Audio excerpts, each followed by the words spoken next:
High, আমি তোতনা। বাঙালি রান্না বান্নাতে সবাইকে আমন্ত্রণ। আজ আমি বানাবো শরবত।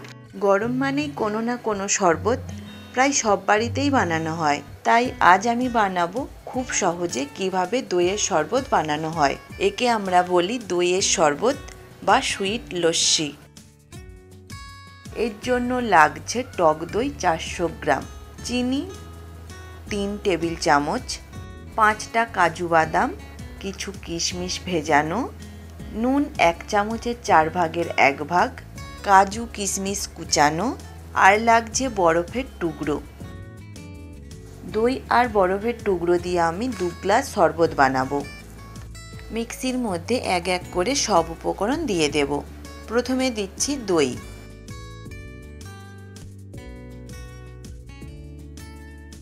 এরপর দিচ্ছি চিনি। আমি এখানে 3 টেবিল চামচ চিনি দিলাম। আপনারা চাইলে অবশ্যই কম বা বেশি চিনি দিতে পারেন। এবার দেব কাজু আর ভেজানো কিশমিশ। ভেজানো কিশমিশ দিলে দইয়ের সাথে মিশে যায়। দিয়ে দেব নুন আর দেব বরফের টুকরো। সব একসাথে মিশিয়ে নেব। এটা বানাতে বেশি সময় লাগে না, চিনি গুলে গেলেই তৈরি হয়ে যায়। শরবত তৈরি। এবার গ্লাসে ঢেলে নেব। শরবত মনের মতো করে সাজিয়ে পরিবেশন করুন।